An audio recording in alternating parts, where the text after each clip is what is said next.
بسم الله الرحمن الرحيم. الحمد لله رب العالمين،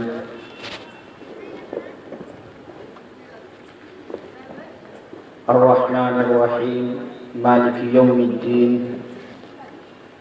والصلاة والسلام على شمس الأنبياء والمرسلين محمد بن عبد الله الأمين وعلى آله وأصحابه أجمعين ومن تبعهم بإحسان ودعا بدعوتهم إلى يوم الدين. أما بعد، فأعوذ بالله من الشيطان الرجيم. بسم الله الرحمن الرحيم. قل يا عبادي الذين أسرفوا على أنفسهم لا تقنطوا من رحمة الله إن الله يغفر الذنوب جميعا. وقال الله عز وجل: لقد كان لكم في رسول الله أسوة حسنة لمن كان يرجو الله واليوم الآخر وذكر الله كثيرا.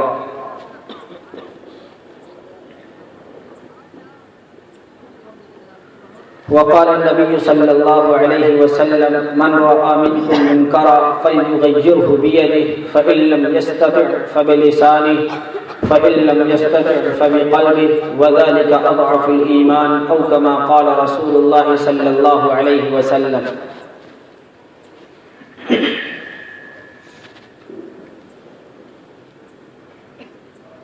حضرات گرامی، برادران اسلام، نوجوانان دین و ملت، عزیزان ملت اسلامیہ، میرے عزیز دینی ایمانی بھائیوں، پردہ نشین خواتین، پیاری ماں اور بہنوں،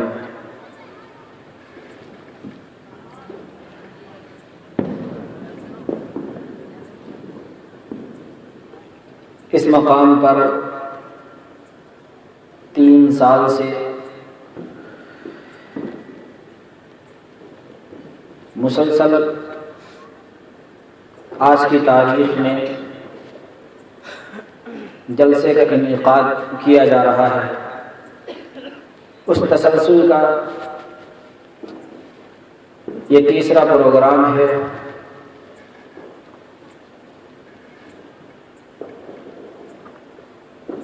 جس میں آپ حضرات نے استاذ محترم و مکرمی جناب حضرت مولانا علاء الدین صاحب ندوی دامت برکاتہ العالیہ، استاذ دارالعلوم ندوۃ العلماء لکھنؤ کا بیان علمی، عرفانی، نورانی سماعت فرمایا.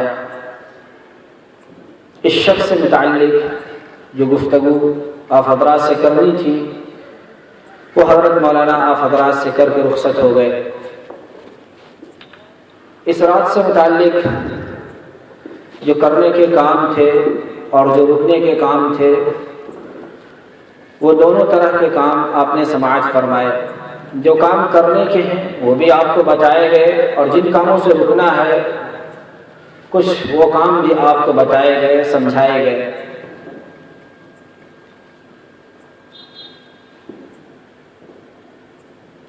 اس رات کا نام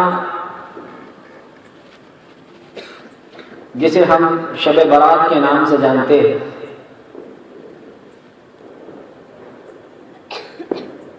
قرآن پاک رسول اللہ صلی اللہ علیہ وسلم کے قلب پاک پر 22 سال 5 ماہ 14 دن میں نازل ہونے والے قرآن پاک کی 114 صورتوں میں سے کسی صورت میں، 554 رکوع میں سے کسی رکوع میں، اور احادیث رسول میں سے کسی حدیث رسول میں اس رات کا نام شب برات نہیں ہے. نہ قرآن پاک کی کسی آیت میں اللہ عز و جل نے اس رات کا نام شب برات رکھا ہے، اور نہ رسول اللہ صلی اللہ علیہ وسلم نے اپنے کسی فرمان میں اس رات کا نام شب برات دیا ہے. امام اعظم ابو حنیفہ رحمۃ اللہ علیہ کی حدیث کی کتاب مسند امام اعظم ابی حنیفہ سے لے کر حدیث کی چھوٹی سی چھوٹی کتاب، اس دور کی آخری کتاب تک جتنی احادیث کی کتابیں ہیں ان تمام احادیث کو آپ کھنگال ماریں، کسی حدیث کی کتاب میں اس رات کا نام شب برات نہیں رکھا گیا۔ اس بات کا تذکرہ مشہور و معروف فقیہ العصر حضرت مولانا مفتی رشید احمد صاحب رحمۃ اللہ علیہ نے احسن الفتاوی نامی کتاب جو 9 جلدوں میں ملک ہندوستان سے شائع ہوئی اور 10 جلدوں میں پاکستان سے شائع ہوئی، اس کتاب میں مفتی رشید احمد صاحب رحمۃ اللہ علیہ نے اس کا تذکرہ فرمایا ہے کہ قرآن پاک میں اور نہ ہی حدیث پاک میں اس رات کا نام شب برات ہے، لیکن یہ رات شب برات کے نام سے جانی جاتی ہے۔ جہاں بھی جلسے کا انعقاد ہوتا ہے، محفل سجتی ہے، افراد آتے ہیں، خطیب آتا ہے، سامعین آتے ہیں اور کوئی جلسہ منعقد ہوتا ہے، دینی گفتگو ہوتی ہے، اس جگہ پر، اس مجلس میں، اس محفل میں، اس گفتگو میں، اس تقریر میں، اس وعظ میں اور اس خطیب کی زبان پر اور سامعین کے کانوں میں گونجنے والی آواز یہی پہنچتی ہے کہ یہ رات شب برات ہے۔ حالانکہ قرآن پاک کی کسی آیت میں اور نہ ہی رسول اللہ صلی اللہ علیہ وسلم نے کسی حدیث پاک میں اس رات کا نام شب برات رکھا ہے۔ آخر اس رات کا نام شب برات کہاں سے مشہور ہوا اور اس کی شروعات کہاں سے ہے، اس کی ابتدا کہاں سے ہے، آخر یہ نام درست ہے یا درست نہیں ہے، یہ نام صحیح ہے یا صحیح نہیں ہے؟ اگر یہ نام درست ہے تو یہ نام زبان سے خطیب کا لینا یہ بھی صحیح ہے، سامعین کا اس نام کو سن کر کے ہضم کر جانا یہ بھی صحیح ہے، عالم کی زبان پر نام آئے تب بھی صحیح ہے، خطیب اپنی تقریر میں شب برات کا لفظ استعمال کرے صحیح ہے۔ لیکن اگر اس نام کے پیچھے کوئی سازش ہو، کوئی پلان ہو اور اسلام کے خلاف کوئی دشمنی ہو، ہم اہل سنت والجماعت کے خلاف کوئی سازش رچی جا رہی ہو، تو پھر یہ نام شب برات لینا اور اشتہار پر شائع کرنا اس نام کو جائز اور درست نہیں ہوگا۔ اس رات کا نام شب برات مشہور ہے، آپ حضرات نے ایک مرتبہ نہیں، اگر آپ کی عمر 60 سال ہے تو آپ نے اپنی عمر میں 45 مرتبہ اس نام کو سنا ہوگا۔ آپ کی عمر اگر 25 سال ہے تو 10 مرتبہ ضرور اس شب برات کے لفظ کو آپ نے سنا ہوگا اور سمجھا ہوگا۔ جب آپ کی عمر سمجھنے کے قابل ہوئی ہوگی 15 سال کی عمر میں، اس عمر سے لے کر کے اب تک یا 10-12 سال کی عمر سے لے کر اب تک آپ نے شب برات کا لفظ سنا ہوگا، لیکن کبھی آپ کو اتفاق نہیں ہوا کسی عالم سے تحقیق کرنے کا، آپ کو اتفاق نہیں ہوا کسی مفتی سے، کسی مفسر سے، کسی محدث سے، کسی عالم دین سے، کسی فقیہ سے، کسی جاننے والے سے، کسی خطیب سے، کسی واعظ سے، کسی مقرر سے، کسی محدث سے بات دریافت کریں کہ آخر شب برات کا لفظ استعمال کرنا درست ہے یا درست نہیں ہے۔ رسول اللہ صلی اللہ علیہ وسلم نے حدیث پاک میں یہ لفظ استعمال فرمایا ہے یا نہیں، قرآن پاک کی کسی آیت میں یہ لفظ آیا ہے یا نہیں آیا ہے؟ مفتی رشید احمد صاحب لدھیانوی رحمۃ اللہ علیہ اپنی کتاب احسن الفتاوی میں اس کی دو وجہیں تحریر فرماتے ہیں۔ پہلی وجہ تو یہ ہو سکتی ہے رسول اللہ صلی اللہ علیہ وسلم نے حدیث پاک میں تقریباً 10 صحابہ اکرام سے مختلف روایات مروی ہیں، ان 10 صحابہ اکرام سے جو مختلف روایات بیہقی میں، سنن ابن ماجہ میں، ابو داؤد شریف میں یہ روایات منقول ہیں، ان تمام روایات کو اکٹھا کریں، مصنف ابن ابی شیبہ یہ بھی ایک کتاب ہے، ان تمام روایات کو اکٹھا کریں تو ایک معنی نکلتا ہے، ایک مفہوم نکلتا ہے کہ اس رات میں اللہ کے نبی صلی اللہ علیہ وسلم کی حدیث کے مفہوم جو گنہگار ہوتے ہیں، نافرمان ہوتے ہیں، فاسق اور فاجر ہوتے ہیں، ایسے فاسق، فاجر، نافرمان، گنہگار جن کے لیے جہنم واجب ہو چکی ہے، اللہ تعالیٰ جہنم کے وجوب کو ختم فرما کر، جہنم کے داخلے کو ختم فرما کر جنت میں ان کا داخلہ نصیب فرما دیتا ہے اور اللہ ان کے گناہوں کو معاف فرما دیتا ہے، گویا ان کے لیے آگ سے خلاصی، برات اور نجات ہو جاتی ہے۔ اس لیے اس رات کا نام لیلۃ البراءہ یعنی جہنم سے آزادی، خلاصی اور نجات کی رات کا نام دیا گیا ہے، جسے فارسی میں شب برات کہا جاتا ہے۔ مفتی صاحب رحمۃ اللہ علیہ نے یہ بیان فرمائی ہے کہ جہنم سے آزاد کر دیا جاتا ہے، انہیں نجات مل جاتی ہے، اس لیے اس رات کا نام شب برات ہے۔ اگر یہ وجہ ہے تو بالکل درست ہے، صحیح ہے، اس میں کوئی اشکال نہیں ہے، نہ کسی عالم پر، نہ کسی محدث پر، نہ مفسر پر، نہ خطیب پر، نہ امام پر، نہ مؤذن پر، کسی پر کوئی اشکال نہیں ہوتا ہے۔ لیکن ایک دوسری وجہ بھی اس میں سمجھ میں آتی ہے۔ ایک دوسری وجہ کیا ہے؟ ہم اہل سنت والجماعت ہیں، ہم اہل سنت والجماعت ہیں، ہمارے مقابلے میں دوسرے حضرات شیعہ ہیں۔ ہم تو کہتے ہیں دنیا میں سب سے زیادہ افضل، برتر اور بالا مقام ہمارے پیارے آقا احمد مجتبی محمد مصطفیٰ خاتم الانبیاء تاجدار بطحا مکی اور مدنی قریشی اور ہاشمی حضرت حسن اور حسین کے نانا جان حضرت فاطمہ الزہرا رقیہ اور حضرت زینب اور ام کلثوم کے والد محترم ام المومنین امہات المومنین کے شوہر رسول اللہ صلی اللہ علیہ وسلم دنیا میں سب سے افضل، برتر اور بالا ہیں۔ آپ سے زیادہ کوئی برتر اور بالا نہیں ہے۔ اس کائنات میں رسول اللہ صلی اللہ علیہ وسلم کے بعد جس کا مقام، رتبہ اور شان ہے وہ 1,23,999 انبیاء اکرام علیہ السلام ہیں۔ رسول اللہ کے بعد دوسرے انبیاء اور رسول جو ہیں ان کا مقام اور ان کی شان ہے۔ پہلے رسول اللہ کا مقام ہے، پھر دیگر انبیاء کا مقام ہے۔ رسول اللہ کے بعد اور دیگر انبیاء اور رسول کے بعد سب سے افضل مقام پوری دنیا میں اگر کسی کا ہو سکتا ہے، رسول اللہ کے فرمان کے مطابق حضور فرماتے ہیں رسول انبیاء کے بعد، رسولوں کے بعد سب سے افضل مقام جس کا ہے وہ حضرت عبداللہ بن عثمان، ابو بکر بن ابی قحافہ، حضرت ابو بکر صدیق رضی اللہ عنہ کا مقام۔ نبی صلی اللہ علیہ وسلم کے بعد اور نبی کے بعد انبیاء علیہ السلام اور انبیاء کے بعد سب سے افضل جس کا مقام ہے وہ حضرت ابو بکر صدیق ہے۔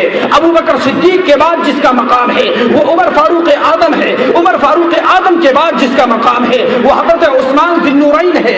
عثمان ذی النورین کے بعد جس کا مقام ہے وہ حضرت علی مرتضیٰ ہے۔ رسول اللہ فرماتے ہیں انبیاء کے بعد مقام ابو بکر صدیق کا ہے، اور یہ شیعہ کہتا ہے، یہ رافضی کہتا ہے، یہ کالے کپڑے والا کہتا ہے، یہ تبرہ کرنے والا کہتا ہے، یہ صحابہ اکرام کے اوپر لعن طعن کرنے والا کہتا ہے، یہ عائشہ صدیقہ کے اوپر زبان درازی کرنے والا کہتا ہے، یہ عائشہ صدیقہ کے اوپر تہمت لگانے والا کہتا ہے، یہ امہات المومنین کے اوپر زبان دراز کرنے والا کہتا ہے، یہ امہات المومنین کو اپنی ماں نہ ماننے والا، حضرات صحابہ اکرام کو کافر کہنے والا، یہ کالے کپڑے والا شیعہ رافضی کہتا ہے۔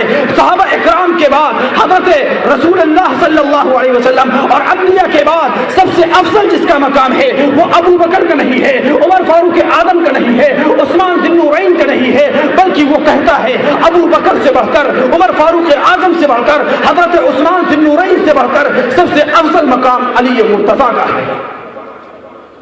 اہل سنت والجماعت کا عقیدہ ہے سب سے افضل مقام اللہ کے نبی صلی اللہ علیہ وسلم کا، اور نبی کے بعد سب سے افضل مقام انبیاء علیہ السلام کا۔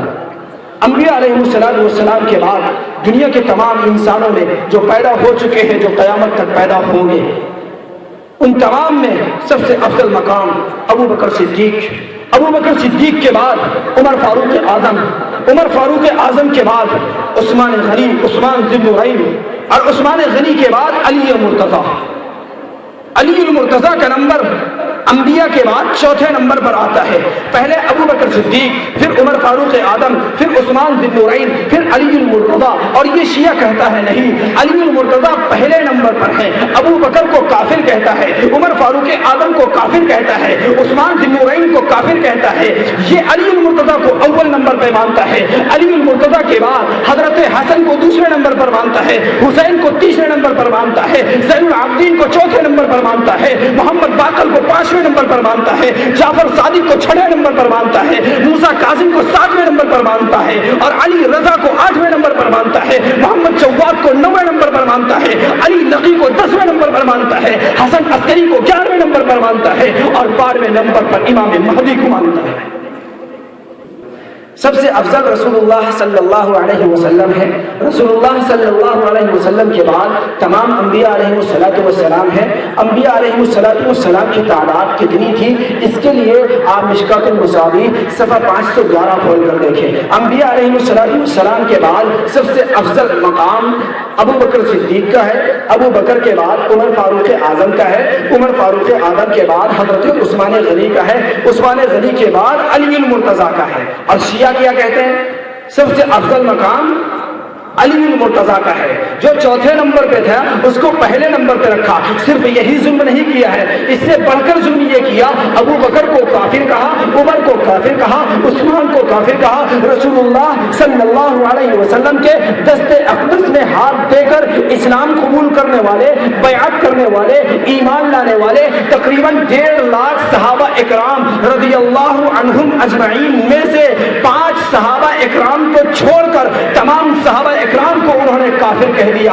تمام صحابہ اکرام کو جو کافر کہنے والا ہے، قرآن کہتا ہے رضی اللہ عنہم ورضوا عنہ وکلا وعد اللہ الحسنى، جو مہاجر ہے وہ بھی جنتی ہے اور جو انصار ہے وہ بھی جنتی ہے۔ مکے میں ایمان لانے والا صحابی یہ بھی جنتی ہے، مدینے میں ایمان لانے والا صحابی یہ بھی جنتی ہے، حضور کی زوجیت میں آنے والی 11 بیویاں یہ بھی جنتی ہے، حضور کی 4 بیٹیاں یہ بھی جنتی ہیں، حضور کے 3 بیٹے یہ بھی جنتی ہیں، حضور ہیں۔ تمام صحابہ اکرام کے بارے میں وَكُلًّا وَعَدَ اللَّهُ الْحُسْنَى، سب کے سب جنتی ہیں۔ حضور فرماتے، قرآن کہتا ہے صحابہ جنتی ہے، ابو بکر جنتی ہے، عمر جنتی ہے، عثمان جنتی ہے، علی جنتی ہے، طلحہ جنتی ہے، زبیر جنتی ہے، عبد الرحمن بن عوف جنتی ہے۔ ایک ایک صحابی کا نام لے کر، ایک مجلس میں 10 صحابی کا نام لے کر حضور نے فرمایا ہے یہ 10 صحابہ جنتی ہے۔ حضور نے 10 صحابہ کو ایک مجلس میں، ایک محفل میں جنتی ہونے کی بشارت دی ہے۔ عثمان غنی کو حضور نے 3 مرتبہ، 2 مرتبہ یا 3 مرتبہ جنتی ہونے کی بشارت دی ہے۔ اور اللہ کے نبی صلی اللہ علیہ وسلم سے آگے بڑھ کر قرآن نے تو ہر صحابی کو وَكُلًّا وَعَدَ اللَّهُ الْحُسْنَى، ہر صحابی کو جنتی ہونے کی بشارت دی ہے۔ یہ شیعہ کہتا ہے نہیں، سارے کافر ہیں، سب جہنمی ہیں اور 5 ہی جنتی ہیں۔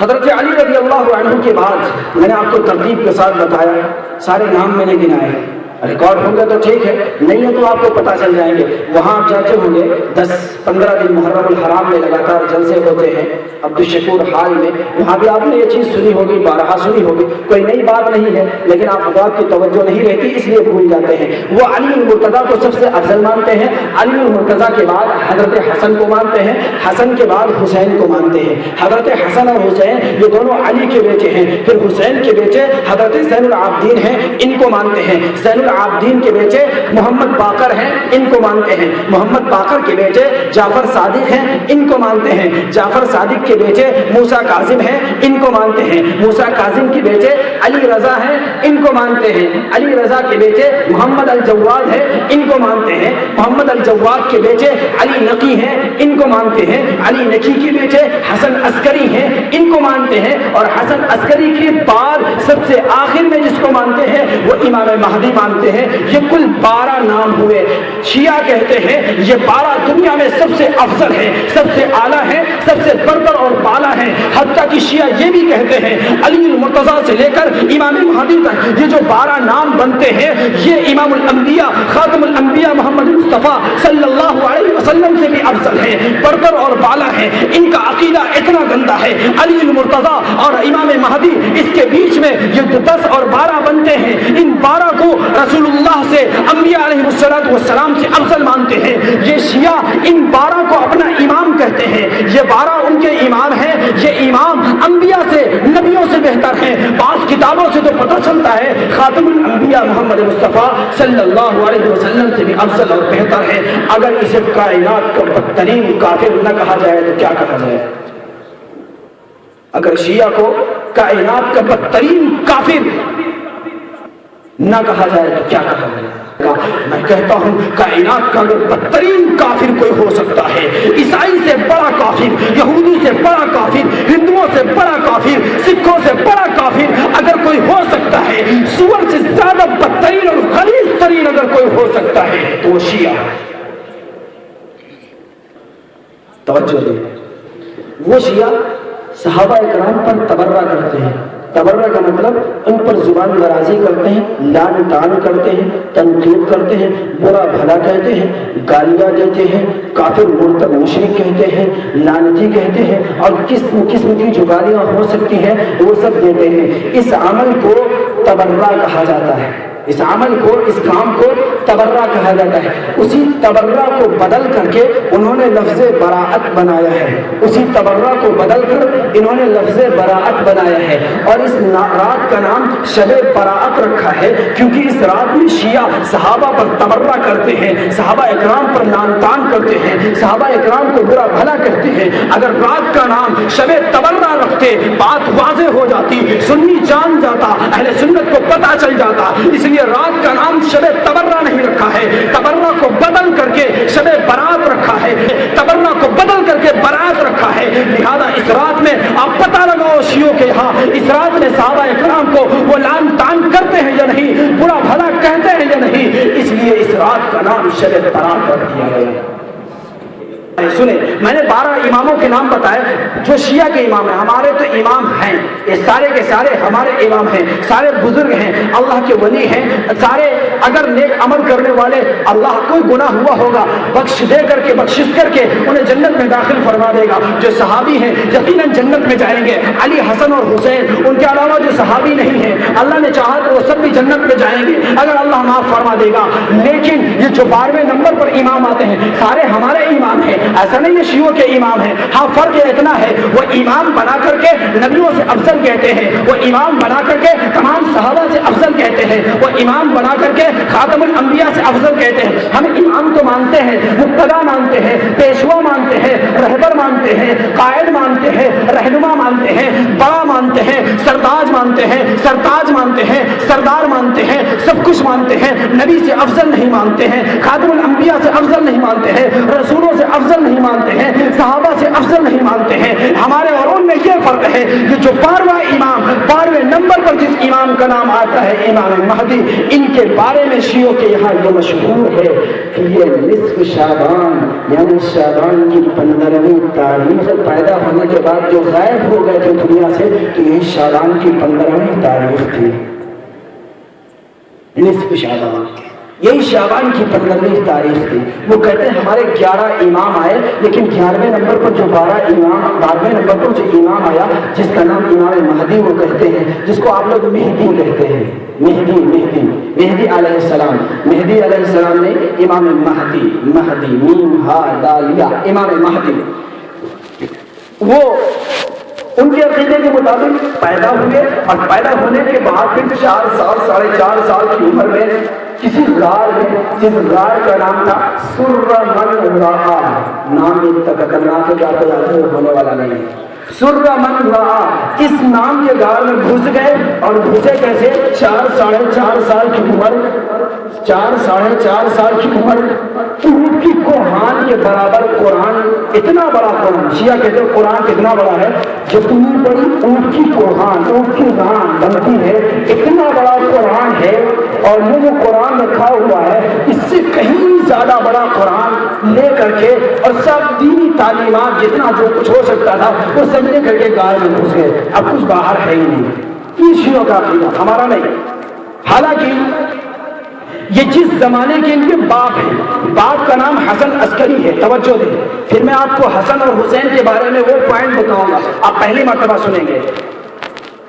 ان کے باپ جو حسن عسکری بنتے ہیں، جس زمانے کی یہ ہیں، ان کی تاریخ وفات دیکھیں، اس زمانے میں یہ فیصلہ ہوا تھا کہ حسن عسکری کا کوئی بیٹا تھا ہی نہیں، امام مہدی پیدا ہوئے ہی نہیں، اور ان کے یہاں پیدا ہونے سے پہلے غار میں گھس گئے۔ جب پیدا نہیں ہوئے تو 4.5 سال کی عمر کیسے ہوئی؟ بہرحال تو شب برات کا لفظ یہ وہاں سے چلا ہے۔ 2 وجہوں میں سے کوئی وجہ ہے، مفتی بشیر احمد صاحب جانوی رحمۃ اللہ علیہ فرماتے ہیں یا تو شب برات اس لیے ہے کہ یہ رات نجات کی رات ہے، خلاصی کی رات ہے، اس لیے اس رات کا نام شب برات رکھا گیا ہے، یا پھر یہ رات شیعوں کے یہاں سے چلی ہے، شیعوں کے یہاں سے، ان کے یہاں اس رات میں تبرہ ہوتا ہے، اس لیے اس رات کا نام شب برات رکھا گیا ہے۔ شب برات میں ایک کام ہوتا ہے روزہ رکھنے والا، یہ بات بتائی جا چکی ہے کہ خاص 15ویں دن کا روزہ، میں نے پچھلے سال بھی بتایا تھا، بڑی تفصیل سے بتایا تھا، اسے نہیں دہرائیں گے۔ دوسرا کام جو ہوتا ہے وہ دوسرا کام قبر پر جانے والا ہوتا ہے۔ اس قبر پر جانے والے کے بارے میں بھی بات بتائی جا چکی ہے کہ قبرستان میں رسول اللہ صلی اللہ علیہ وسلم زندگی میں ایک بار گئے ہیں، لہذا ایک بار آپ بھی چلے جائیے تو ٹھیک ہے، بار بار جانے کا معمول بنا لینا یہ صحیح نہیں ہے۔ ہاں، اس سے تھوڑا سا میں اضافہ کر کے کہوں گا، حضرت عائشہ صدیقہ رضی اللہ عنہا فرماتی ہیں، عائشہ صدیقہ ام المؤمنین ہماری اور آپ کی ماں امی عائشہ صدیقہ رضی اللہ عنہا فرماتی ہیں کہ رسول اللہ ہمارے پاس تھے، 15ویں شعبان کی رات میں اٹھے اور بقیع الغرقد چلے گئے۔ مختصر میں دوسری روایت میں خود عائشہ صدیقہ فرماتی ہے، دوسری روایت آپ کو نہیں بتائی گئی، دوسری روایت آپ نے دوسرے مولوی سے بھی نہیں سنی ہوگی۔ دوسری روایت میں عائشہ صدیقہ وہی ام المؤمنین، وہی راویہ، وہی ام المؤمنین ہماری اور آپ کی امی جان فرماتی ہیں کہ رسول اللہ صلی اللہ علیہ وسلم جب بھی میرے پاس رات گزارنے کے لیے آتے تھے، جب بھی میرے پاس کلما دخل علیہ، جب بھی میرے پاس رات گزارنے کے لیے رسول اللہ آتے تھے، اس رات میں حضور اٹھتے تھے آخر رات میں اور بقیع الغرقد جاتے تھے۔ حضور کی ایک وقت میں 9 بیویاں تھیں، حضور کی ایک وقت میں 9 بیویاں، پہلے خدیجہ الکبریٰ سے شادی کی، دوسرے نمبر پر حضرت عائشہ سے، پھر حضرت سودا سے، اس طرح سے حضور نے 11 شادیاں کی۔ حضرت خدیجہ الکبریٰ جب حضور صلی اللہ علیہ وسلم کی عمر 50 سال کی تھی وہ انتقال کر گئی، اور دوسری بیوی حضرت زینب رضی اللہ عنہا، ان کا بھی انتقال ہو گیا۔ 9 بیویاں حضور کی ایٹ اے ٹائم ایک وقت میں تھی، 9 بیویاں حضور کی ایک وقت میں، حضور کی زوجیت میں، حضور کے نکاح میں، حضور کے انڈر میں 9 بیویاں تھیں۔ تو 9 بیویوں میں سے باری باری اگر حضور ایک ایک دن جاتے ہوں گے تو 9ویں نمبر پر تو عائشہ صدیقہ کا نمبر آ جاتا ہوگا، ٹھیک ہے، ایک ایک رات سب کے یہاں حضور رہیں گے تو 9ویں نمبر پر عائشہ صدیقہ فرماتی ہے جب بھی حضور میرے پاس رات گزارتے تھے تو بقیع الغرقد جاتے تھے۔ معلوم یہ ہوا اللہ کے نبی صلی اللہ علیہ وسلم ہر 10 دن میں ایک مرتبہ بقیع الغرقد قبرستان، 10 دن میں تو ایک مرتبہ کم سے کم بنا۔ عائشہ صدیقہ فرماتی ہے جب بھی میرے پاس رات گزارتے حضور تو بقیع الغرقد جاتے تھے، کلما، جب جب۔ تو معلوم یہ ہوا کہ معمول 15ویں شعبان کی رات کا نہ بنائیں، سال بھر کا معمول بنائیں، ہر 10 دن میں جائیں، ہر مہینے میں جائیں، ہر 15 دن میں جائیں، ہر 6 مہینے میں جائیں، ہر 3 مہینے میں جائیں، جب بھی موقع ہو قبرستان جائیں، اور قبرستان پر صرف اس لیے نہیں جائیں وہاں اگربتی جلا دیں گے اور سلگا دیں گے، یہ خوشبو مردے کو پہنچ جائے گی، اوپر جلاؤ گے خوشبو مردے کو پہنچے گی۔ یہ تو پچھلے سال ہم تفصیل سے آپ کو سمجھا چکے ہیں، ہمارے اوپر خوشبو کرو گے، ہم کمرے میں بند ہو، کمرے میں چاروں طرف سے کوئی ہوا آنے کا راستہ نہ ہو، اور اوپر آپ لا کر کے مشک کا ایک ڈھیر رکھ دو، ہمیں کوئی خوشبو ملنے والی ہے؟ آپ اوپر 4 اگربتی جلا کر کے سوچتے ہم نے مردے کو خوش کر دیا، نہیں، وہاں آپ جائیے، آپ اپنی قبر کو یاد کریے، اور ساتھ ساتھ آپ سوچیں یہ میرا بیٹا ہے، یہ میرا باپ ہے، میری بہن ہے، میرے رشتے دار ہے، جو کچھ ہے نہیں تو ہے مسلمان ہے، اس کے نام پر کچھ پڑھ کر کے ایصال ثواب کریے تب وہ خوش ہوگا، اس کے نام پر صدقہ خیرات کریے تب وہ خوش ہوگا، اس کے نام پر مسجد میں کسی غریب کو، یتیم کو، مسکین کو، لاچار کو، بیوہ کو دے دو تب وہ خوش ہوگا، نہ کہ اوپر اگر بتی جلا دے تو خوش ہوگا۔ اسے کیا خوشبو ملنے والی ہے؟ اسے کوئی خوشبو پہنچنے والی ہے؟ یہ اصل چیز نہیں ہے۔ قبرستان جانے کے بعد یہ ہے ان کے لیے دعا استغفار کرو۔ عائشہ صدیقہ کیا فرماتی ہے؟ میں نے دیکھا حضور صلی اللہ علیہ وسلم شہداء کے لیے، مسلمانوں کے لیے، مومنین کے لیے، مومنات کے لیے، مسلمین کے لیے، مسلمات کے لیے حضور دعا فرما رہے تھے۔ حضور اگربتی جلا کر کے، لبان جلا کر کے، یا وہاں عطر چھڑک کر کے حضور خوشبو نہیں دے رہے تھے، حضور وہاں پر دعائے استغفار مغفرت کر رہے تھے۔ تو ہمیں اور آپ کو مغفرت کرنی چاہیے۔ خاص 15ویں تاریخ کا معمول نہ بنا کر سال بھر کا معمول بنائیں۔ ہم کرتے کیا ہیں؟ جب کوئی قریبی رشتہ دار مرتا ہے، بہت قریبی مرتا ہے، سوچتے ہیں اگر اس کے نماز جنازہ میں نہیں جائیں گے تو ہماری بے عزتی ہوگی اور ہماری رشتہ داری ختم ہو جائے گی، قطع تعلقی ہو جائے گی۔ اس کی نماز جنازہ میں شریک ہو جاتے ہیں اور قبرستان چلے جاتے ہیں، اور قبرستان جانے کے بعد بھی ادھر تدفین کا عمل ہو رہا ہوتا ہے، ادھر 2 4 5 مل کر کے گفتگو کر رہے ہوتے ہیں۔ یہ قبرستان جانے کا طریقہ نہیں ہے۔ تنہا آپ جائیں یا کسی کے ساتھ جائیں، آپ کے تصورات، خیالات، رجحانات، تفکرات سب بدل جائیں اور آپ کے ذہن و دماغ کی اور جسم کی حالت کی کیفیت ہی کچھ الگ ہو جائے۔ وہاں جانے پر آپ کا احساس، آپ کے احساسات ہی کچھ اور ہو، گویا دنیا و ما فیہا سے بالکل الگ ہو کر کے آپ آخرت کا تصور، موت کا تصور، قبر کا تصور، عذاب کا تصور، جنت اور جہنم کا تصور، اللہ کی گرفت اور پکڑ کا تصور اور جہنم میں ہونے والے عذاب کا خیال کر کے آپ اپنے آپ کو اس خیال میں ڈبا کر کے اللہ سے مغفرت مانگے اور مردوں کے لیے استغفار کرے، یہ طریقہ بنتا ہے۔ اسی طرح سے جو صحابہ اکرام دنیا سے رخصت ہو چکے ہیں، جو دنیا سے جا چکے ہیں، انہیں خوش کرنے کے لیے یہ طریقہ نہیں ہے، صرف اور صرف یہ طریقہ نہیں ہے جو ہم اور آپ سوچتے ہیں کہ سال میں ان کی مرتبہ ایک قبر پر جا کر کے اگربتی لگا دیتے ہیں، یا اور آگے بڑھ کر کے گئے چادر ڈال دیتے ہیں، یا اور آگے بڑھ کر کے بہت کچھ کرتے ہیں تو سامنے کچھ شیرینی رکھ کر کے فاتحہ کر دیتے ہیں، یا اور آگے بڑھ کر کے بہت زیادہ ہمیں محبت ہے تو نہیں کچھ تو کاغذ کا اور بانس کا ایک تعزیہ بنا کر کے ان کے نام پہ کر دیتے ہیں۔ یہ محبت کے ہمارے چند طریقے ہیں، یہ محبت کے طریقے نہیں ہیں۔ فقط ہم اور آپ جو کام کرتے ہیں، اپنا تھوڑی سی بات، اپنی بات بدل کر کے اس موضوع پر لے جائیں، آپ کو سمجھائیں۔ ہم اور آپ یہ طریقے اختیار کرتے ہیں، اس میں سب سے زیادہ اعلیٰ طریقہ جو سمجھتے ہیں وہ حضرت حسن اور حسین یا ان کے علاوہ اور بھی کسی کے نام پر چھوٹے بڑے بہت سارے تعزیہ بنا کر کے ان سے اپنی محبت اور عقیدت کا اظہار کرتے ہیں اور یہ کہتے ہیں حضرت حسن اور حسین سے ہمیں عقیدت ہے، محبت ہے، پیار ہے، لگاؤ ہے، اس لیے میں نے ایسا کیا ہے۔ خدا کی قسم، حضرت حسن اور حسین کی محبت اور پیار میں یہ نہیں کیا جاتا ہے، بلکہ صحابہ اکرام دوسرے حضور کی اہل بیت کی دشمنی میں یہ کیا جاتا ہے جو آپ کو پتہ نہیں۔ حضور کے دوسرے خاندان والوں کی دشمنی میں یہ کیا جاتا ہے جس کی آپ کو خبر نہیں ہے۔ بعض کام ایسے ہوتے ہیں جو پتہ نہیں ہوتے ہیں لیکن آپ کرتے رہتے ہیں، ہوتا ہے ایسا۔ جیسے ایک لفظ میں بولتا ہوں، اس پہ آپ غور کریے۔ کوئی لایانی کام، بیکار کا کام کر رہا ہو، کوئی بیکار کا کام کوئی شخص کر رہا ہو، ہم اردو میں کیا بولتے ہیں؟ بے فضول کام مت کرو۔ بے فضول کام کا معنی ہوگا اچھا کام، اور فضول کا معنی ہوگا برا کام۔ ہم بولتے کیا ہے؟ بے فضول کی باتیں مت کرو، مطلب اچھی باتیں مت کرو، الٹا بالکل چل رہا ہے۔ فضول کا معنی ہوگا بیکار باتیں اور بے فضول کا معنی ہوگا اچھی باتیں۔ اردو میں یہ لفظ استعمال ہے، آپ حضرات بولتے ہیں، کہتے ہیں، جو لوگ اردو داں ہیں وہ بولتے ہوں گے ہمیں بے فضول کی باتیں مت کرو۔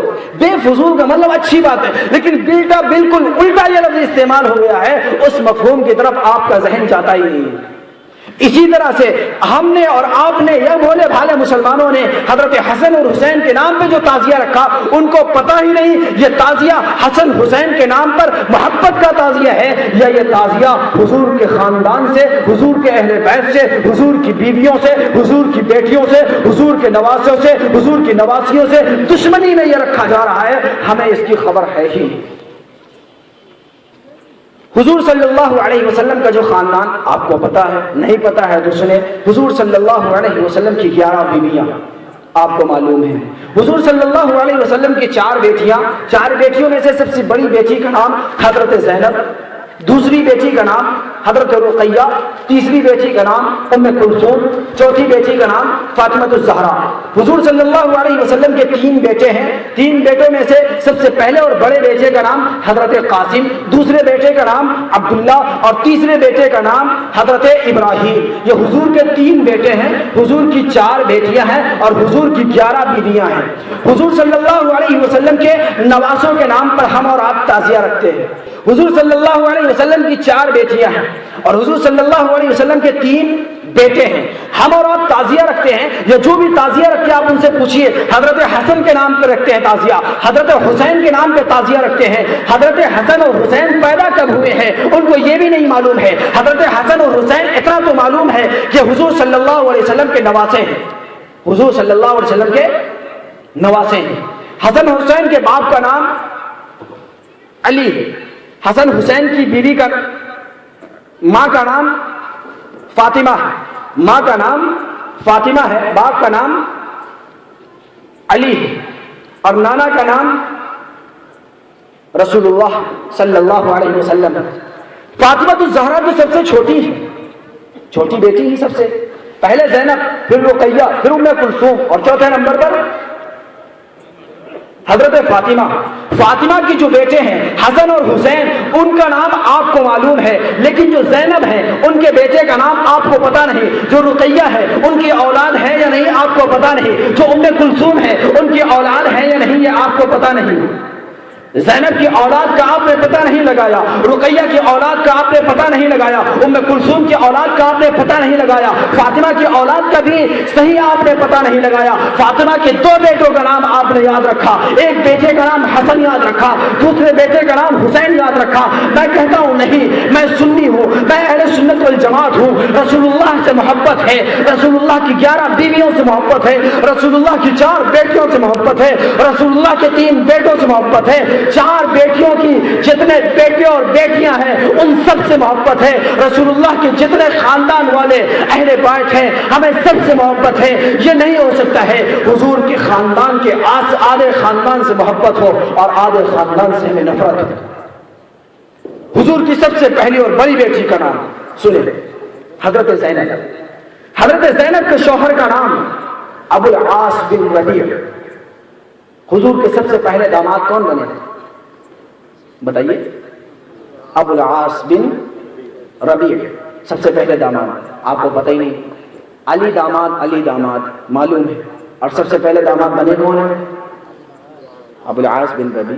نہیں معلوم ہے، پبلک کو نہیں معلوم ہے، عوام کو بھی نہیں معلوم ہے، خواص بھی بعض ہوں گے جنہیں نہیں معلوم ہے. ابو العاص بن ربیع یہ سب سے پہلے داماد ہیں. حضرت زینب رضی اللہ عنہا کا جب نکاح ابو العاص بن ربیع سے ہوا ہے، ابو العاص بن ربیع سے سب سے پہلے جو بیٹے جو حضور کے نواسے پیدا ہوئے ہیں ان کا نام علی. حضور کے سب سے پہلے نواسے کا نام علی بنتا ہے. حضور کے سب سے پہلے نواسے کا نام علی. علی کے باپ کا نام کوئی بولے گا نہیں. علی کے باپ کا نام ابو العاص، اور علی کی ماں کا نام زینب، اور زینب کے باپ کا نام رسول اللہ. تو سب سے پہلے نواسا کون بنا؟ علی. سب سے پہلا نواسا علی. جو سب سے پہلا نواسا ہے، جو حسن سے پہلے پیدا ہوا، جو حسین سے پہلے پیدا ہوا ہے، حسن اور حسین سے پہلے دنیا میں آنے والا رسول اللہ کا پہلا نواسا. رسول اللہ کے اس پہلے نواسے کا ہمیں اور آپ کو نام تک نہیں پتا ہے. علی بعد میں داماد بنے ہیں، ابو العاص پہلے داماد بنے ہیں. جو داماد بعد میں بنا ہے اس علی کا نام آپ کو معلوم ہے. جو ابو العاص پہلے داماد بنا ہے اس داماد کا نام آپ کو نہیں معلوم ہے. حسن حسین سے پہلے جو علی رسول اللہ کا نواسا بنا ہے اس علی کا نام آپ کو معلوم نہیں ہے. جو نواسا بعد میں پیدا ہوا حسن اور حسین اس کا نام آپ کو معلوم ہے. جو نواسا پہلے ہے اس کا نام پہلے آپ معلوم کریں، جو نواسا بعد میں بنا ہے اس کا نام آپ بعد میں معلوم کریں. علی کون ہے؟ علی دو ہیں. علی دو ہیں. ایک علی حضور کے داماد ہیں، ایک علی حضور کے نواسے ہیں. ایک علی حضور کے داماد ہیں اور ایک علی حضور کے نواسے ہیں. رسول اللہ صلی اللہ علیہ وسلم کی جب عمر 40 سال کی ہوئی، 41ویں سال کا پہلا دن تھا، رسول اللہ صلی اللہ علیہ وسلم غار حرا میں تشریف فرما تھے. حضرت جبرائیل امین تشریف لائے. سورۃ العلق قرآن پاک کی 96ویں سورت کی ابتدائی 5 آیتیں نازل ہوئی. رسول اللہ کو نبی بنا دیا گیا. نبی کی عمر 50 سال کی ہوئی. خدیجہ وفات پا گئی. نبی کی عمر 50 سال کی ہوئی. ابو طالب وفات پا گئے. رسول اللہ کی عمر 53 سال کی ہوئی. مکہ سے ہجرت فرما کر مدینہ طیبہ آ گئے. رسول اللہ کی عمر 54 سال کی ہو گئی. 55واں سال چل رہا تھا. روزے فرض ہو گئے. عید کی خوشیاں مل گئی اور اسی روزے کی فرضیت میں غزوہ بدر ہوئی. غزوہ بدر میں 14 صحابہ کرام شہید ہو گئے. رسول اللہ صلی اللہ علیہ وسلم کی عمر جب تقریباً 60 یا 61 سال کی ہو گئی، آپ صلی اللہ علیہ وسلم مکہ فتح کرنے کے لیے چلے. مکہ فتح کرنے کے لیے جب مکہ میں پہنچے ہیں، حضور صلی اللہ علیہ وسلم مدینے سے پہنچ کر کے مکہ آئے اور مکے میں جب آپ نے قدم رکھا تمام کافر دم بخود ہو گئے اور جنگ کی ان کے اندر کوئی ہمت اور قوت نہ رہی. رسول اللہ صلی اللہ علیہ وسلم فاتح کی حیثیت سے مکہ میں داخل ہو رہے تھے. جب آپ مکہ میں داخل ہوئے، اگرچہ آپ فاتح تھے، مکہ فتح ہو رہا تھا، کافر نیچے ہو رہے تھے، پھر بھی حضور صلی اللہ علیہ وسلم انتہائی شان کے ساتھ سینہ تان کر کے فخر اور غرور اور ناز اور نخرے کے ساتھ اکڑ کر کے زمین پر نہیں چل رہے تھے، بلکہ رسول اللہ کی سیرت میں تحریر ہے کہ رسول اللہ صلی اللہ علیہ وسلم جس اونٹنی پر تشریف فرما تھے، اس اونٹنی کا جو کوہان نکلا ہوا تھا، آپ اتنا جھک کر بیٹھے ہوئے تھے کہ آپ کا سر اقدس، آپ کی پیشانی مبارک اس کوہان سے ٹکرا جایا کرتی تھی، اور رسول اللہ یہ بتانا چاہتے تھے حکومت مل جائے، سلطنت مل جائے، قیادت مل جائے، سرداری مل جائے، بڑے بن جاؤ، لیکن کبھی تمہارے اندر فخر اور غرور اور تکبر نہیں آنی چاہیے۔ دیکھو میں مکہ کا فاتح بن گیا ہوں، مکہ اور مدینہ میرا ہو گیا ہے، لیکن میں انتہائی تواضع کے ساتھ مکہ میں داخل ہو رہا ہوں۔ تمام بڑے بڑے سردار رسول اللہ صلی اللہ علیہ وسلم کے سامنے جھک چکے ہیں، پھر بھی حضور تکبر کے ساتھ مکے میں داخل نہیں ہو رہے۔ حضور مکے میں داخل ہوئے، کعبۃ المقدسہ پہنچے، کعبہ میں قدم رکھا حضور نے۔ حضور جب اونٹنی پر سوار تھے، اونٹنی پہ چل رہے تھے، حضور اونٹنی پر تنہا نہیں تھے، اس اونٹنی کے پیچھے ایک بچہ بیٹھا ہوا تھا، جس بچے کا نام علی تھا، جس بچے کا نام علی تھا۔ شیعہ آپ کو بتائے گا یہ علی کون تھے؟ علی المرتضیٰ تھے؟ نہیں، اس وقت علی بچے تھے ہی نہیں، علی تو بڑے ہو چکے تھے۔ یہ علی جو پیچھے بیٹھا تھا یہ بچہ تھا، تو بچہ کون تھا؟ یہ حضور کا نواسا بچہ تھا جو چھپایا گیا۔ شیعہ نے علی کو وہ علی بتا دیا جو علی بڑے ہو چکے ہیں۔ کتابوں میں لکھا علی بچہ تھا، عمر 7 سال تھی۔ ارے علی جب رسول اللہ کی عمر 40 سال، علی کی عمر 8 سال، رسول اللہ کی عمر 40 سال، علی کی عمر 8 سال، رسول اللہ کی عمر 61 سال، تو علی کی عمر کتنی بنے گی؟ علی کی عمر 28-29 سال بنے گی۔ پھر بچہ پیچھے علی المرتضیٰ کیسے ہوئے؟ یہ پیچھے بچہ وہ ہے جو زینب کا بیٹا ہے، یہ پیچھے بچہ وہ ہے جو ابو العاص کا بیٹا ہے، یہ پیچھے بچہ علی وہ ہے جو رسول اللہ کا پہلا نواسا ہے، جس نواسے کو شیعوں نے بھلا دیا، آپ کو بتانے نہیں دیا۔ کیوں؟ اگر اس نواسے کا نام آپ کو معلوم ہو جائے گا تو صرف اور صرف آپ حضرت حسن اور حسین کے نام کا تعزیہ نہیں رکھیں گے، بلکہ حضرت علی کے نام کا بھی تعزیہ رکھیں گے۔ اس لیے چھپایا گیا۔ اللہ کے نبی صلی اللہ علیہ وسلم کعبہ میں داخل ہوئے، کعبہ کے بت اوپر رکھے ہوئے 360 بت رکھے ہوئے تھے، کعبہ کے اندر 360 بت رکھے ہوئے، ان بتوں کو چھڑی سے گرانا ہے، ان بتوں کو چھڑی سے گرانا ہے۔ رسول اللہ صلی اللہ علیہ وسلم نے اپنے پیارے نواسے علی کو کندھے پر سوار کیا، اور اسی علی جو نواسا ہے اس سے حضور نے فرمایا اس کعبہ کو بتوں سے اب پاک کر دو، اب کبھی کعبہ میں بت نہیں آئیں گے۔ جس علی نے کعبہ کو بتوں سے صاف کیا ہے، آج تک وہ کعبہ بتوں سے پاک ہے، اس علی کا نام آپ کو معلوم نہیں ہے۔ جس نواسے نے بیت اللہ کو شرک سے صاف کر دیا ہے، پاک کر دیا ہے، جس نواسے نے بتوں سے، مورتیوں سے کعبۃ اللہ کو پاک اور صاف کر دیا ہے، اس نواسے کا نام آپ نے بھلا دیا، اس نواسے کا نام پتہ نہیں۔ یہ پہلا نواسا حضور کا۔ اب تو یاد ہوا ہوگا کچھ۔ اب حضور کے سارے نواسے پر اگر اتنی گفتگو ہو کتنا ٹائم لگے گا۔ یہ حضور کا پہلا نواسا ہے۔ کس سے پیدا ہوا؟ بیٹی کا نام زینب ہے، باپ کا نام ابو العاص ہے۔ یہ پہلا حضور کا نواسا بنتا، جانا پوچھنا۔ اب وقت نہیں ہے، اگر کوئی کہے گا غلط ہے تو میں کم سے کم 15-20 کتابوں کے حوالے دے سکتا ہوں، کم سے کم، جس کتابوں میں یہ سب لکھا ہوا، ہر جگہ چھان مارو، سب جگہ لکھا ہوا، لیکن چھپایا جاتا ہے، بتایا نہیں جاتا۔ کیوں؟ وہی ایک بات ہے، اختلاف مت کرو، اختلاف مت کرو۔ حضور نے کہا تھا قولوا لا الہ الا اللہ تفلحوا، کلمہ طیب پڑھو۔ اختلاف ہو گیا تھا یا نہیں؟ سب سے پہلے پتھر چہرے پہ کس نے مارا تھا؟ حضور کا چچا ابو لہب نے مارا تھا۔ ابو لہب نے سب سے پہلے پتھر مارا تھا۔ حضور نے کہا نہیں، توحید کی دعوت ہے، حق کی دعوت ہے، سچائی کی دعوت ہے، پہنچاؤں گا، اختلاف ہو یا اتحاد ہو، بات پہنچا کے رہوں گا۔ میں نے بھی یہی سوچا، بات پہنچانی ہے، حق اور سچ ہے تو ڈنکے کی چوٹ پر علن اعلان بات کرنی ہے، بغیر ڈر اور خوف کے بات کرنی ہے۔ ہاں اگر کسی کو نہیں ماننا ہے، آئے علمی گفتگو کرے، دلائل کی گفتگو کرے، کتابوں کی گفتگو کرے، حوالوں کی گفتگو کرے، علماء کو بلائے، اکابرین کو بلائے، بڑوں کو بلائے، جس کو چاہے اس کو لائے۔ کہنے کا مطلب یہ پہلا نواسا حضرت زینب، یہ حضور کی بیٹی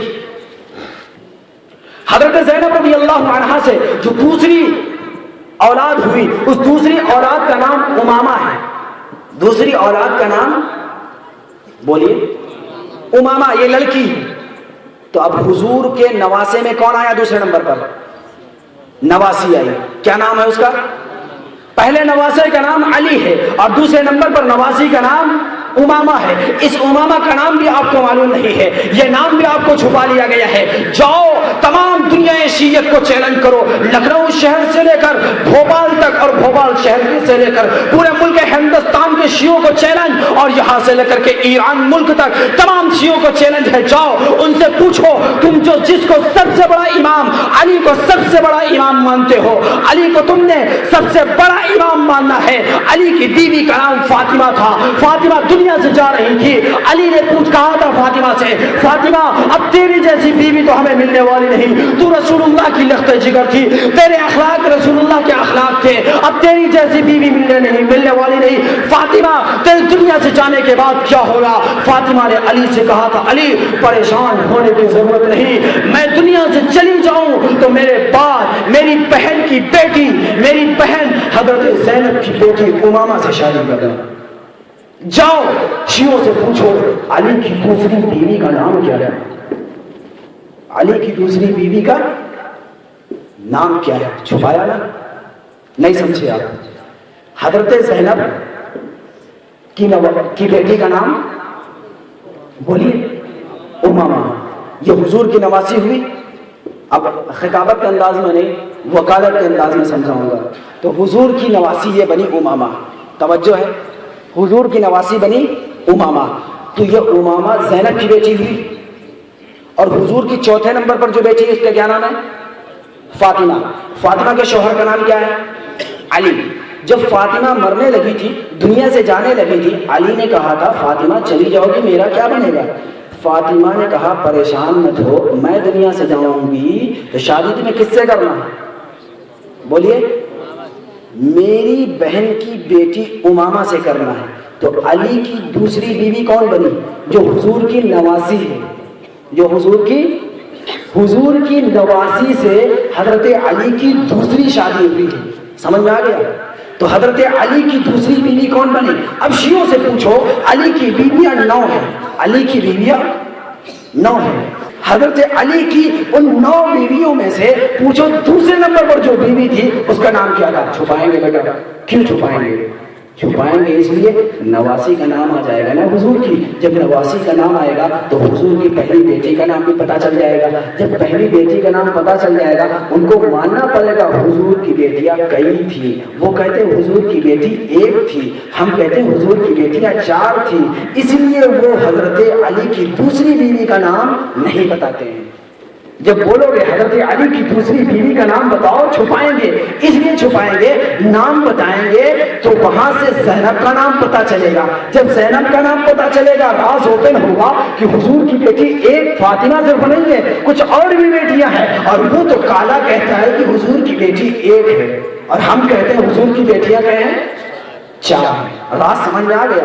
یہ حضرت امامہ ہے جو علی کی دوسری بیوی بنتی ہے.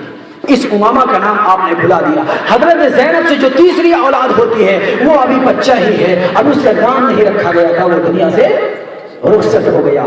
تو حضور کے 2 نواسے ہو گئے اور 1 نواسے. میں نے کتنی مرتبہ کہا کوئی ضرورت نہیں ہے لائٹ پائٹ یہ سب سجانے کی, ایک کوئی بڑی مسجد کا انتخاب کرو. آسان شارٹ کٹ راستہ آپ کو بتا رہا ہوں. میں ایک آپ کو ہر مرتبہ سمجھاؤں. کوئی بڑی مسجد علاقے کی, محلے کی ہو جس میں تھوڑا سا کھلا نظر آ رہا ہو, یعنی اگر میں بیان کروں تو سب کو نظر آئے. محراب کے پاس کرسی رکھو, مسجد کا مائک لگاؤ, 1 پیسے کا خرچ نہیں, نہ کسی چائے کا خرچ, نہ کسی ناشتے کا خرچ, مولوی موجود, ہر ٹاپک پہ گفتگو. آپ کو پتہ تو چلے گا ذاکر نائک کون ہے. خوب بیان سنتے ہیں نا, آپ کو پینٹ شرٹ ٹائی والا خوب پسند آتا ہے, آپ کو پتہ تو چلے اس پینٹ شرٹ پتلون کے اندر ہے کیا. اس کا علم جانچوں گا نا, وہ آپ کو دیکھنے میں نظر آتا ہے, انگلش میں بولے گا آپ کو جو کچھ بھی, تو آپ اس کی باتوں میں آ جاتے ہیں. پھر اس کا کچھ آپریشن ہو تو آپ کو سمجھ میں آئے گا کیا ہے, اس موضوع پر بات رکھی جائے. پھر جو آپ لوگ تقریر سنتے ہیں جرجیز کی, ابلیس کی, اس کا بھی کسی ٹاپک پہ کسی دن رکھو, اس کا بھی آپریشن ہو. آسان طریقہ, کوئی پیسہ نہیں خرچ ہونے والا, کسی مسجد میں انتظام کرو, ہر موضوع پر ایک گفتگو ہو. میں آپ کو بتاؤں یہ اہل حدیث کیا ہے, اہل حدیث ہے یا اہل خبیث ہے. پھر میں آپ کو بتاؤں یہ اہل قرآن کیا ہے, اہل قرآن ہے یا کچھ اور ہے. پھر میں آپ کو بتاؤں یہ شیعہ کیا ہے. پھر شیعہ میں جو 12 فرقے ہیں وہ میں آپ کو بتاؤں، پھر میں آپ کو یہ بتاؤں آپ کے ملک ہندوستان میں کتنے فرقے اس وقت چل رہے ہیں، یہ تذکرہ بتاؤں، یہ سب ڈیٹیل ایک ایک کر کے آپ کو آتی رہے۔ آسان طریقہ، کبھی 15 دن میں، مہینہ بھر میں ڈیٹ اور تاریخ متعین کریں، ایک مسجد کا انتخاب، یہ آپ کی 20,000 25,000 جو خرچ ہو رہا ہے سب بچ جائیں گے۔ کہنے کا مطلب زیادہ سے زیادہ آپ کو دینی باتیں پہنچیں گی۔ بار بار انتظام کرنے میں دشواری ہوتی ہے، سال میں 2-4 جلسے آپ اس طرح کے بھی بڑے کر لو، جب آپ مناسب سمجھے اس موقع پر کر لیجیے کوئی بڑا جلسہ، لیکن چھوٹے کوئی بڑی مسجد کا پروگرام تو آپ کر سکتے ہیں، کوئی مشکل نہیں، پیسہ اس میں خرچ ہونے والا نہیں ہے۔ اور مجمع کو آپ پڑھے لکھے لوگوں کو اکٹھا کریے جو سمجھتے ہو، جو خوب سنتے ہو، فائن ہو، پھر آپ اس میں سوالات کی اجازت دیجیے۔ 1 گھنٹہ میرا بیان ہو، 20 منٹ آدھا گھنٹہ سوال ہو، اسی ٹاپک کے اوپر آپ کو سوال کا جواب ملے، تب تو آپ کو تسلی ہوگی، تشفی ہوگی، تب تو آپ سیٹسفائیڈ ہوں گے، تب تو آپ سوچیں گے کہ ہمیں ہماری بات مل رہی۔ اب سوچتے ہو مولوی پک کے چلا گیا، ہم کو کہنے کا موقع نہیں ملا، مولوی صاحب سے ہمیں کہنے کا موقع ملتا تو میں بتاتا ان کی بکراتی دیکھتا۔ آتا ہے نا دل میں خیال، آتا ہے، بار بار خیال آتا ہے، ایسا نہیں ہے، خیال آتا ہے، سب کے دل میں خیال آتا ہے، تو یہ خیال پورا کرنے کے لیے ریال خرچ کرنے کی ضرورت نہیں ہے۔ خیال پورا کرنے کے لیے ریال خرچ کرنے کی ضرورت نہیں، کسی ایک جگہ کا انتخاب کرو، ہر مہینے ہر 15 دن تک پروگرام کا نظم کرو مفت میں، نہ چائے کا خرچ نہ ناشتے کا خرچ، میں چائے پی کے آؤں گا، ناشتہ کر کے آؤں گا، کھانا جا کے کھاؤں گا۔ آسان طریقہ ہے نا۔ چلیے آگے چلتے ہیں، تیار کر کے آئے ہوئے ہیں تو اب اس کا بھی تو خیال رکھنا ہے تھوڑی سی کہ ایسا نہ ہو کہے کہ بیان ہی نہیں ہوا۔ تو حضور کے پہلے نواسے کا نام، واپس آئیں، حضور کے پہلے نواسے کا نام علی، اور حضور کی پہلی نواسی کا نام امامہ۔ پھر تیسرے نمبر پر جو ہونا پیدا ہوئے ان کا نام نہیں رکھا گیا، دنیا سے چلے گئے۔ حضور صلی اللہ علیہ وسلم کی دوسری بیٹی رقیہ کی شادی حضرت عثمان سے ہوئی، رقیہ کی شادی حضرت عثمان سے ہوئی، اور پھر تیسری حضور کی بیٹی ام کلثوم کی شادی بھی حضرت عثمان سے ہوئی۔ اس ام کلثوم سے ایک بیٹا پیدا ہوا جس بیٹے کا نام عبداللہ تھا، یہ حضور کا تیسرا نواسہ بنا۔ ام کلثوم سے ایک بیٹا پیدا ہوا، حضور کی تیسری بیٹی ہے نا، حضور کی تیسری بیٹی ام کلثوم۔ میرا گلا بیٹھ گیا، اتنی بیٹھتا نہیں، آپ پریشان نہ ہو، اب گلا بیٹھ گیا کیا اللہ بہتر جانے کیا وجہ ہے، ورنہ میں 3.5-4 گھنٹے بولتا ہوں، میں نے آپ کو بتا دیا میرا گلا نہیں بیٹھ، 7 دن لگاتار میں نے پروگرام کیا، اللہ کا شکر ہے میرا گلا نہیں بیٹھا، میں معلوم نہیں ہے کیا وجہ ہے۔ تو حضرت ام کلثوم سے جو بیٹا پیدا ہوا اس کا نام کیا ہے؟ عبداللہ۔ نواسے کتنے ہو گئے؟ 3 اور نواسی 1، نواسے 3 اور نواسی 1 ہو گئے۔ یہ حضرت عبداللہ ابھی زیادہ بڑے نہیں ہوئے تھے، چھوٹے ہی تھے، کسی مرغ نے آنکھ میں چونچ مار دی، اس کی وجہ سے زخم بڑھتا گیا اور اسی میں یہ انتقال کر گئے۔ آپ کو اس نواسے کا پتہ نہیں کیسے انتقال ہوا، سنا آپ نے کبھی؟ آپ کو کبھی نہیں پتا، اس نواسے کے بارے میں آپ کو نہیں پتا کہ آنکھ میں چونچ ماری تھی کسی مرغ نے، اس کی وجہ سے انتقال ہو گیا۔ بعض تاریخ لکھنے والے بولتے نہیں، انتقال نہیں ہوا تھا، یہ نواسا حضور کا بڑا ہوا، بڑا ہونے کے بعد جوان ہوا، اور جوان ہوا تو حضرت معاویہ کی بیٹی یا حضرت معاویہ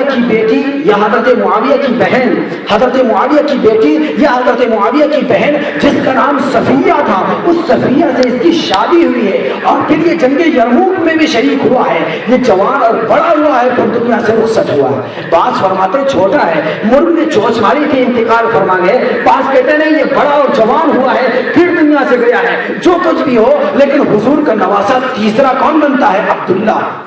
یہ 3 نواسے ہم نے چھوڑ دیے، اب چوتھے نمبر پر فاطمہ کی شادی ہوتی ہے۔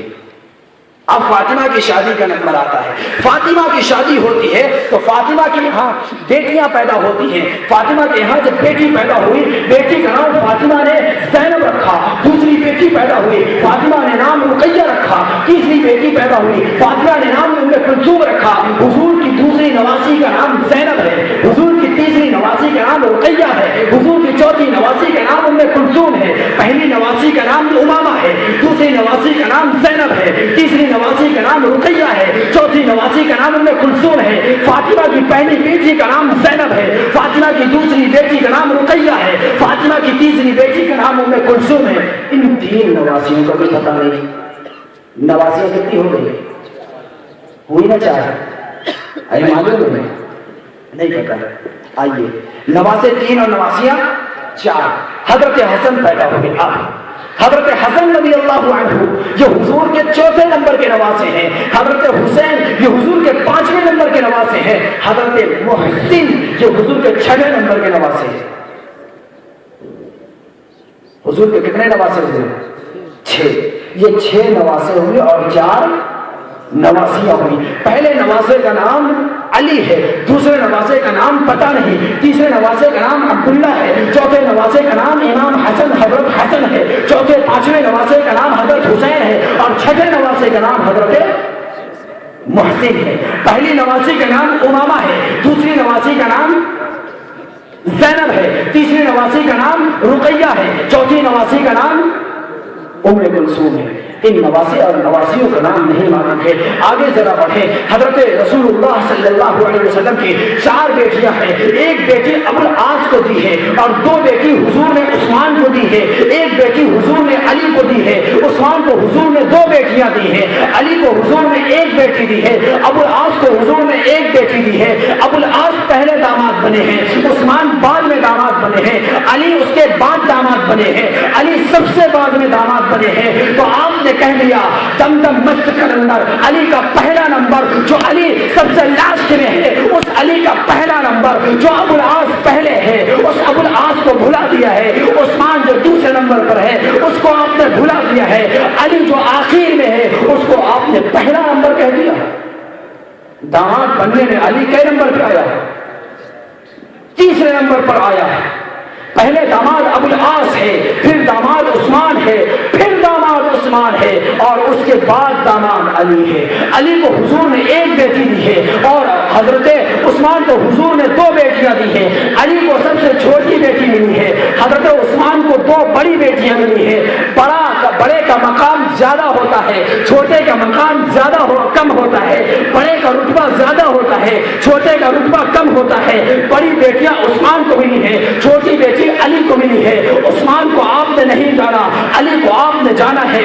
حضرت علی کو 1 بیٹی دی ہے، عثمان کو حضور نے 2 دی ہے، اور 2 دینے کے بعد حضور نے فرمایا اے عثمان سنو، اگر میری 40 بیٹیاں ہوتی، ایک کے بعد ایک بیٹی میں عثمان کو دیتا جاتا، ایک کے بعد ایک بیٹی، اگر میری ہر بیٹی مرتی جاتی، ایک کے بعد ایک بیٹی کو میں عثمان کے حوالے کرتا جاتا۔ علی کے بارے میں حضور نے نہیں فرمایا کہ اے علی فاطمہ مرے گی میں کوئی اور بیٹی ہوتی دے دیتا، عثمان کے بارے میں فرمایا ہے، علی کے بارے میں نہیں فرمایا۔